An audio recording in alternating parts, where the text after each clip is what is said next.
Welcome to Senior Stay or Go TV, a show to educate, entertain, and advocate on behalf of our aging adults. We are here to provide you the best information for your quality of life. Welcome to the Senior Stay or Show program today. We are very honored, Ron and I are very honored today to have two of the most highly regarded and respected legal minds, not just here in our hometown of San Diego, but throughout the country. Anyone in the legal profession, as well as anyone on the sidelines that is involved with estates, trusts, and probate matters knows that Judy Copeland and Tim Riley really need no introduction.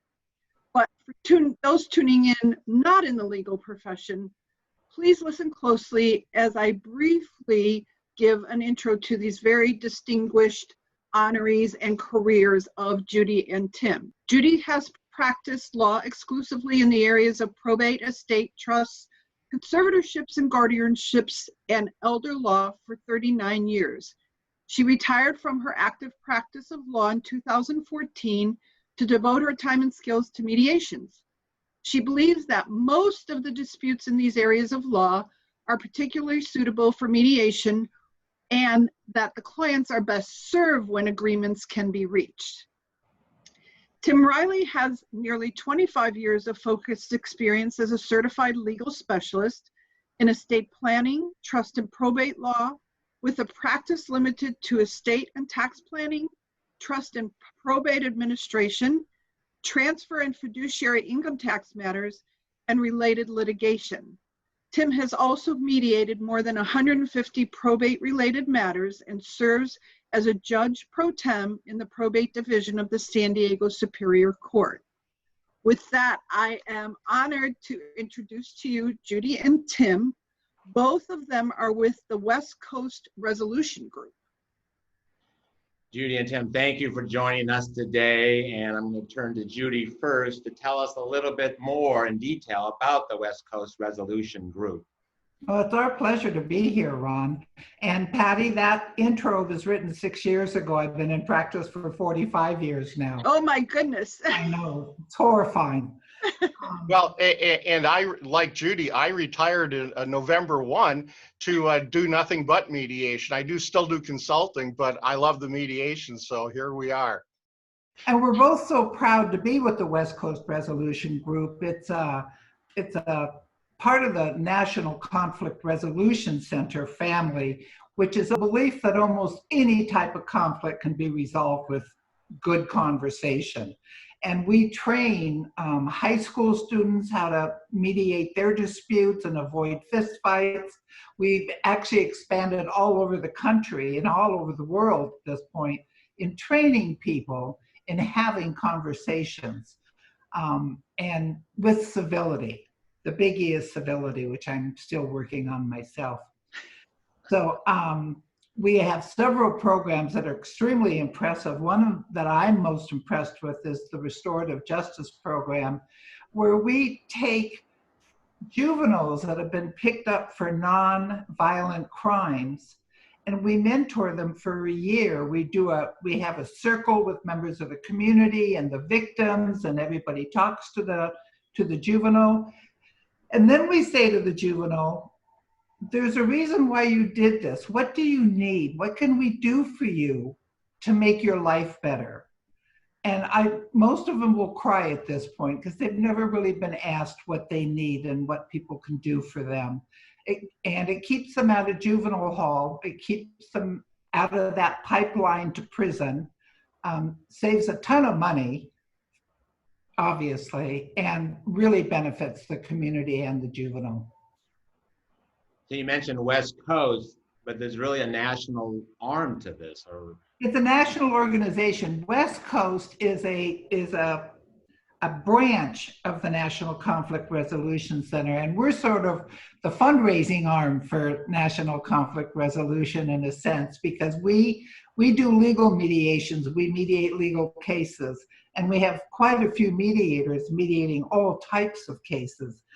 Personal injury and construction defect, you name it. And the profits from those mediations help fund the National Conflict Resolution Center.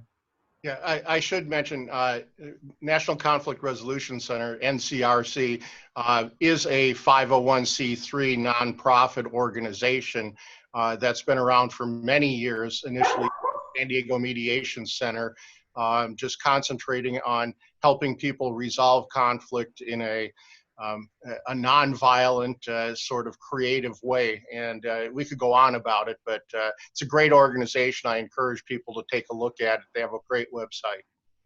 So again, given that we're in the COVID-19 lockdown situation, is that something that you're addressing in terms of couples together in civility? I mean, how about that? They've been doing a lot of virtual training with couples and parents and child, people who are stuck home with each other.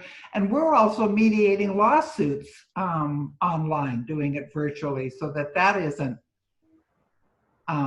being held up too much. Some people don't want to do it by Zoom. They want to wait till we can do it face to face. But yeah, we've been continuing our work. In fact, it's right now probably as important as it's ever been.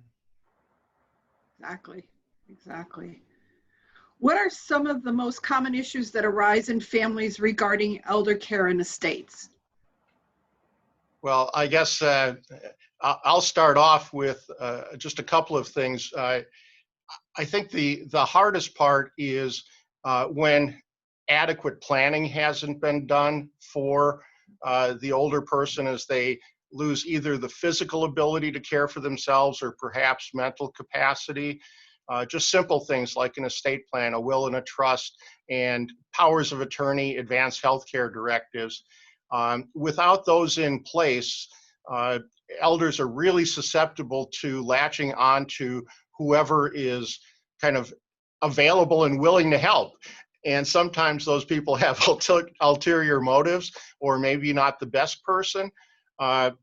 So really you see kind of two versions of it. I think the first one is where you have a family member who, say a child who is quote unquote available to help the elder.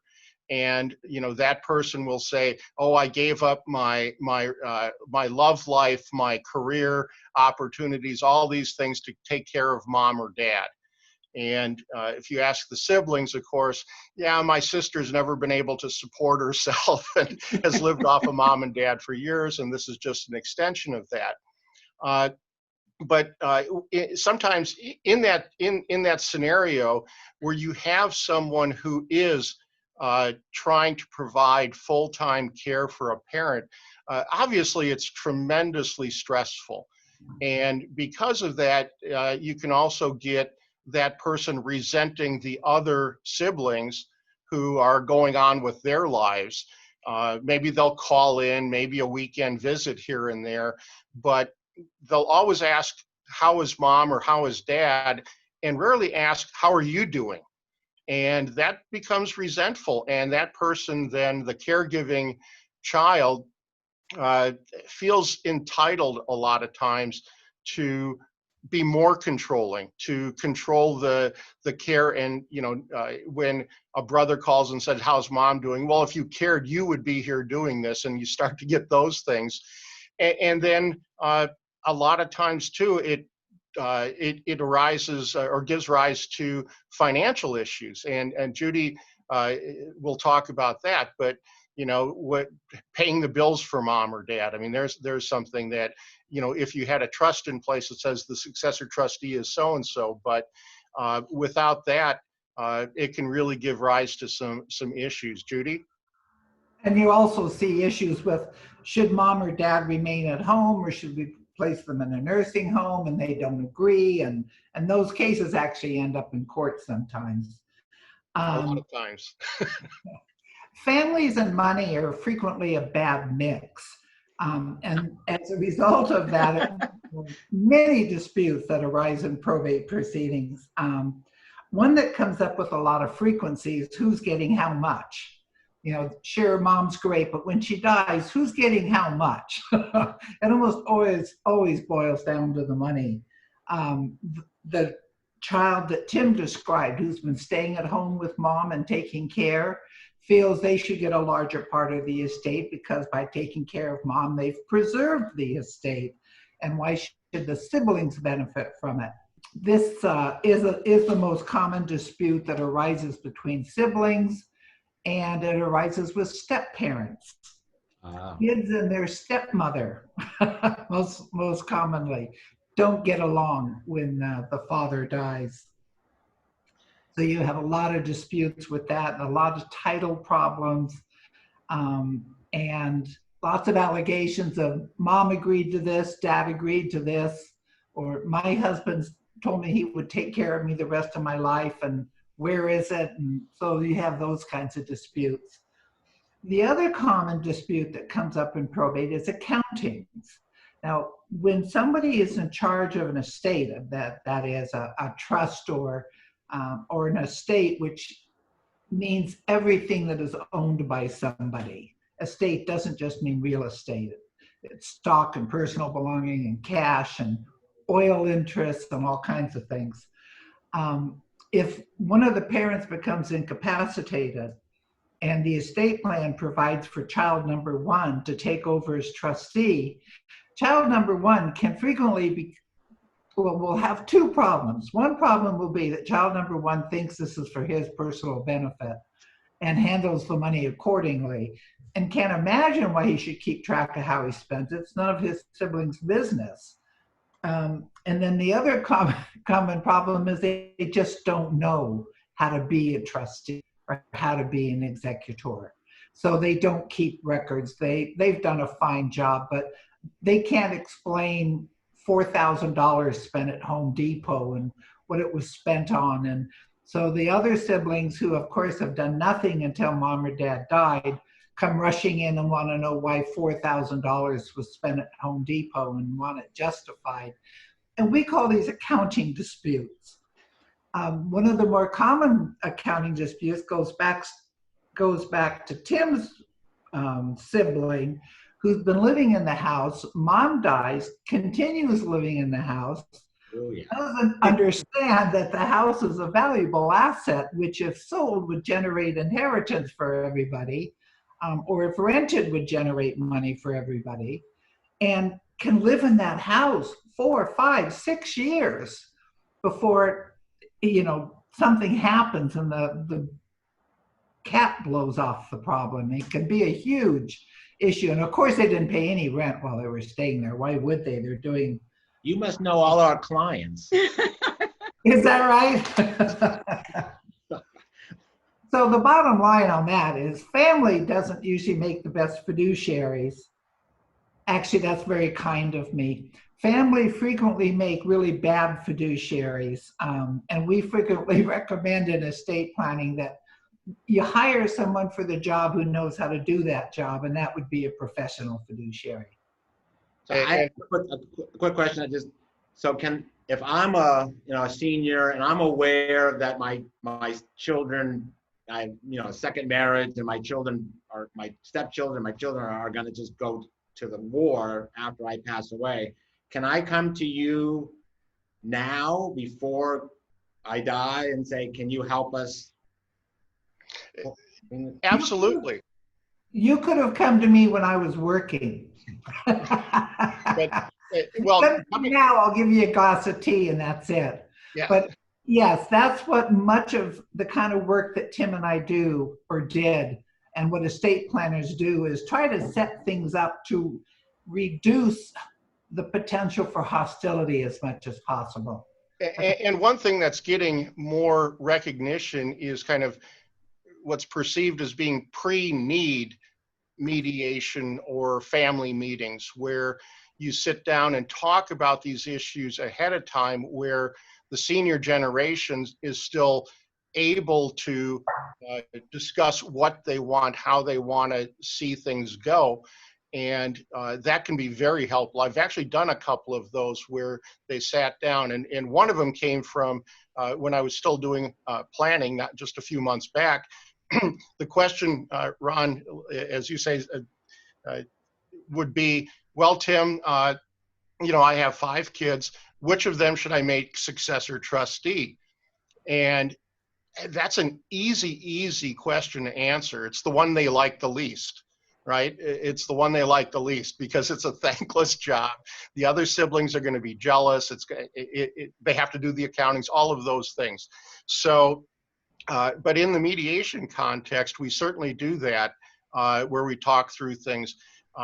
You bring up the second marriage, and that's one where a lot of things come up because the default, if you don't have planning documents in place under the statutes, remember most of our statutes were drafted, came into law when divorce and second marriages were less common, and there's a presumption that the spouse is your number one defender and loves the kids and all of that.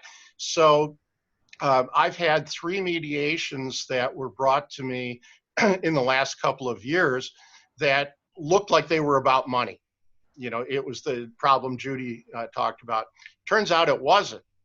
But the person, the decedent, died leaving a surviving second spouse, and the problem was disposition of remains. And Wow. under the statute, spouse gets first shot. And that's not something, where you can say undue influence or dad didn't know what he was doing. That's just the law. If they didn't put it into an advanced healthcare directive saying, I really want my children to deal with that, or here's what I want. There is no decision. I want to be cremated and, my remains scattered on a golf course, probably illegal. But anyway, that's the problem. And so it took a couple of hours of mediation to finally hear, well, what really bothers me is that she had dad cremated in about 15 minutes and he's sitting on her shelf.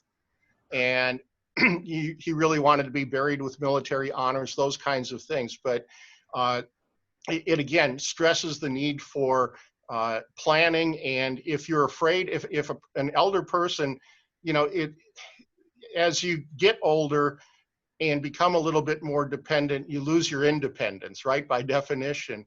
And so older people manipulate their surroundings, not necessarily in a bad way, but in a way that tries to get them what they really want without being confrontational. It's really hard to tell, daughter number 1, you're going to get the wedding ring, and then tell daughter number 2, you're not. It's every bit as common that mom tells both of them they're going to get the wedding ring, for example. But those are the sorts of things, you're right, that come up all the time in these cases and would really benefit from both planning with a good lawyer and maybe a family meeting ultimately, where there's a neutral person to keep the emotions in check, let everybody show everybody respect, and kind of get to the bottom line, because it is really about mom or dad.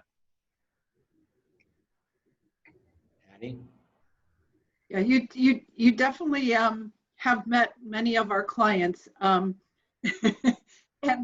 I lived it myself with my own family, with taking care of my mom and dad for 12 years. There's 3 of us. We all did our share. We did the best we could with what we knew. But like you said, I think a lot of times family members don't know what to do. It's not your full-time job. It's not what you were educated to do, and so you learn by your mistakes. And sometimes your mistakes are costly, and sometimes they're beneficial. But it's not the same as having a professional fiduciary, somebody who does that for a living. So we've now talked about what's happening with families and stuff. And Tim, you got into it a little bit about what ways to address these issues by having family meetings and things like that prior to going to court. And Ron had insinuated it a little bit earlier about, are there ways to preempt some of this other than just in your estate plan or your trust and your will? So even if you have a trust and will, there's still oftentimes disputes. So are there ways to preempt it, and is mediation the way to preempt it, or do you have to have the dispute to get to mediation? No, I think that if the problem there is the impetus, right? Who's going to actually suggest the mediation? the elder person may not know who to go to. A lot of times they will mention it to their lawyer, however, and lawyers aren't really aware of the potential benefit. Lawyers are so conscious of conflicts of interest, right? I represent mom, so I don't want to have a meeting with the kids and they think I'm their lawyer and all these problems. But in a mediation, we don't really have that. And so if lawyers would think about, here is a high conflict family, and one of the things I can do for my client is to suggest that they're upfront with their beneficiaries, whoever they are, their children, whoever it might be, and their desires, and to have that set forth in a secure, safe environment, which would be like a mediation with a trained neutral who understands personalities, who can take some control and manage that, and wind up with kind of a written summary of where this family is going to go, how things are going to proceed. And there are fiduciaries, in fact, who, when the elder person is savvy enough to have named a professional fiduciary, that professional fiduciary in turn will set up often or not often enough, but a meeting or a mediation where they lay out the expectations of the family and the private fiduciary ahead of time, because otherwise that private fiduciary might feel, boy, this is a dangerous family and I have a target on my back, and this is one way to try to minimize that. So It's a great idea. Go ahead, Judy, go ahead. After the death,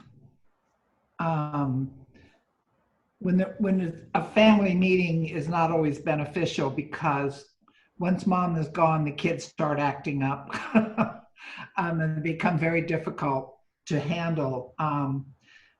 It's still, you need to go to mediation, because probate disputes in particular, and like family law cases, don't do well in court. You go to court and it's all or nothing. You're allowed to explain a certain limited set of facts, and then the judge has to rule yes or no. You go to mediation and the family can dump out everything that they hate about their siblings, or hate about their stepmother, or hate about their niece and nephew, whatever it is. They can say everything to the mediator. We nod knowingly, yes, I'm sure your brother's a horrible drug addict who has killed several people. Knowing darn well it's true. But they need to vent this stuff. They need somebody to hear them about how awful they think their sibling is. And that can't come out in court. So when they're frustrated with the court process, when you solve a case in mediation, you have control over what it is that's important to you. So let's say the state goes 50-50. Well, in mediation, we could say, because Patty, you took care of your mother for so long, let's give you 60% of the estate. I'll take 40%, but I'd like to have grandma's china. Okay, so now we've got a fair balance. And I've had family members come in mediation with guards who ended up hugging each other at the end of the day. Got all this, some will say they got their pipe clogged. When I give talks about family mediation, I always call it Mom Always Liked You Best. Because many of these disputes are lying sibling rivalries, and this is a chance after each other. That you have to check for firearms before the mediation, but you are. The other more practical aspect of this is that mediation is much cheaper than going to court. Going to court in a trial can run you on average $30,000 to $60,000, and Wow. mediation saves almost all of that. So and that cost is without the capacity issue. If you have physicians, psychiatrists, MDs, as experts about the mental capacity, that number can double and then some. I mean, it can get very expensive and time consuming. One of the things you get from mediation is closure. You know, as a lawyer, you know, I sat around and I had at any one time, you know, 50, 60, 70 active cases around that we were working on. And when you're a party to litigation, that's your lawsuit. You know, it's what you wake up with, it's what you go to bed with, it's what you and your spouse talk about, and it lives with you every day. And so to have closure, to be able to move on in your own way, deal with your grief, your loss, whatever it is, mediation gives you that certainty that, look, I'm going to give a little here, I'm going to get a little there, but we're done. And as Judy mentioned, we can be a lot more creative in our solutions. The court is not going to sit there and divvy up the personal property. The court isn't going to talk about, you know, who can visit on what day. I mean, they really don't want to. So those are the kinds of things we can talk about. We can have a mediation where, you know, the grandchildren aren't really going to get anything, but everybody agrees that, you know, a particular grandchild should get something. I mean, a lot of flexibility. And so that's why I got into mediation in the first place. And I think why Judy and I love it so much. Well, we thank you guys. You guys are, I hate to use the word institutions in San Diego, but is that okay to say? Or we should be institutionalized. So just if this hit home with somebody, if somebody's listening to this and they go, wow, that's me, I need to call you guys. Will they call a number and there's an intake at that point and then somebody would contact them? How does it actually? Ordinarily, ordinarily the attorneys contact us to arrange the mediation. So somebody at home living with this goes to an attorney, says, what's the value of my case? What's my odds of winning? And what's the best way we can handle it? And that's when mediation comes up. And then the attorney schedules it, which is not to say that a family member couldn't directly initiate mediation. It's just more difficult. But we'll accommodate however we need to. Yeah, I think people are becoming more aware, and other professionals like the two of you, where you see problems coming up, you can say, you know, maybe you should go talk to a professional who can help you deal with this ahead of time. And parties are certainly free to call West Coast Resolution. They talk to Kathy Purcell generally, and we're happy to talk through what the process would be and see if we could help. Absolutely. Awesome. Well, we have about 2 minutes. If there's a last thing you want to get across, let's do it now. And we thank you so much for taking the time today. This is, again, something that I've learned a lot about over the last week, and I think it's a great opportunity for more people to get involved with. So thank you. Oh, it's our pleasure. Thank you. Thank you. Yep. Enjoyed it very much. Be well, everybody. Thanks. Bye. Thanks, Ron. Thanks, Patty. You're very welcome. Thank you. You bet.